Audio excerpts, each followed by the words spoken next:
In 2007, I had one of the most amazing movie-going experiences of my entire life when I saw a film called Grindhouse. It was two films, actually. Quentin Tarantino and Robert Rodriguez. Robert Rodriguez directed Planet Terror, and Quentin Tarantino directed Death Proof. I had so much excitement for that film, but sadly, it did not make the money that they probably wanted. I think the audience today didn't understand. I wish that movie was more successful, because I enjoyed that overall experience. Just the way it looked, the way it was shot, the style, it was just a lot of fun. It felt like we were actually transported back into the 1970s. But before that movie actually started, we did get to see a fake trailer to a movie called Machete. And that movie looked as good as the movies we just witnessed at that time.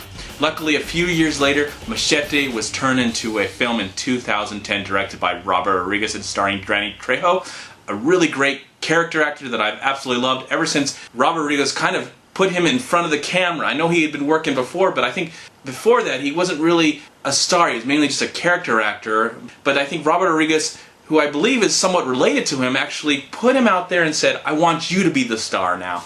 And ever since then, I've really followed the career of Danny Trejo, even though I haven't seen all of his movies, but I know he's constantly working. And from what I hear from a good friend, he's just a really nice guy. So I really overly enjoyed, maybe too much, of Machete back in 2010. Yeah, it was a very cheesy, ridiculous movie, and the message was kind of muddled. I don't know what they were trying to tell us in that film. But the overall presentation was just a lot of fun, and there was some things that I wish were different that I'll probably get to about when I talk about Machete Kills, which he has a new movie out, a sequel. It came out, Machete Kills, and I just saw it. Now, Machete Kills is the sequel to Machete. Surprise! And the film stars Danny Trejo. He's back again playing the same role that he played back in 2010, and I think he's been kind of called Machete even in the Spy Kids movie. I think when he came in the Spy Kids movies he was called Machete as well. So that name is stuck with him for a while. Well, this film pretty much takes place after Machete, and there's a movie trailer. I'm not going to try and give anything away, but if you go on the internet you'll know that there probably is going to be a sequel to Machete Kills. And you get to see a movie trailer for that, though I don't know if what we saw is actually going to be the movie, because I know Robert Rodriguez is also working on Sin City 2. Machete Kills, again, stars Danny Trejo, but then there's so much people in this film, like Melissa Rodriguez, Amber Heard, Damian Bashir, Antonio Banderas, Lady Gaga, who else?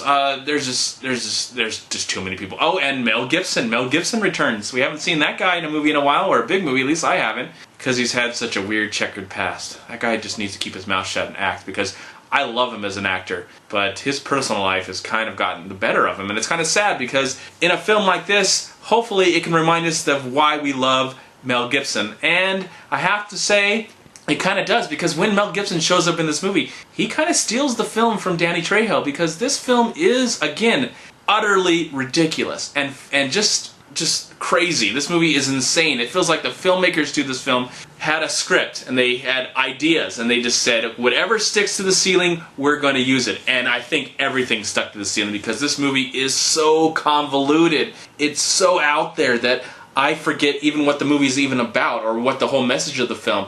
Oh, I forgot to tell you that Carlos Estevez, there's this new actor named Carlos Estevez they're introducing, but he looks somewhat like Charlie Sheen, so that was kind of weird. But it was funny. I did still have a good time watching this movie. This movie is not for everyone. If you are going to nitpick this movie to death, you'll probably hate it, because it is so strange and so crazy, insane, that you just go, my God, I'm just going nuts watching this film, because I just don't know who to believe in, who to care about, because this is all over the place. Sofia Vergara has boobies that shoot bullets, and Alexis Vega from Spy Kids, she looks beautiful and hot. She's growing up. Oh my gosh, I just can't look at it. Oh my God, that's a Spy Kid. But okay. All that aside, it's not a big deal. You know, whether you like it or you hate it, it's no big deal. It's cool, whatever. But here's my major complaint about this movie, and probably the only real complaint that I have, is that what I really loved about Planet Terror is that it really looked like a grindhouse movie. It looked like a movie that had gone through hell. It just looked like it was just grimy, it was disgusting, the film looked messed up, there were scenes missing. And this is my major complaint about Machete, and it's my major complaint again about Machete Kills. I wish the film didn't look as polished as it does. It looks like a movie that was produced last week. It looks perfect. And I don't want that. I want a film that looks all messy and grimy and there's, you know, marks and scenes are missing. I mean, scenes of like sex show up and then they're gone because, you know, they even explained it, like those scenes would sometimes be taken because people wanted to collect them for their own sick, freaky collections. That's what's missing about this movie the most. And that's what I would have liked that this film had more of. I hope that when they make the third Machete movie, where Machete goes up into somewhere, that I really hope it is more like a Grindhouse movie. Though my expectations are not very high. But that's okay. That's really my only complaint. I think people that love Machete will really enjoy this movie. And people that don't like over-the-top movies that are just ridiculous and stupid and really have no sense of direction, they're just gonna spit all over. But I'm gonna give it a pass because I, for the most part, was entertained and I found enjoyment from it. And it's more of a guilty pleasure than anything else. So I'm gonna give Machete Kills 2.5 stars. I'm MovieManCHAD. Please like, comment, subscribe to my channel. I'm also on Twitter and I'm on Facebook. And please go to WeLiveFilm.com and subscribe right here on YouTube to We Live Film. And if you love to go see movies like this and don't care if there's really no structure, I highly recommend you check out MoviePass.com. Thank you so much for watching and have a great day. Peace.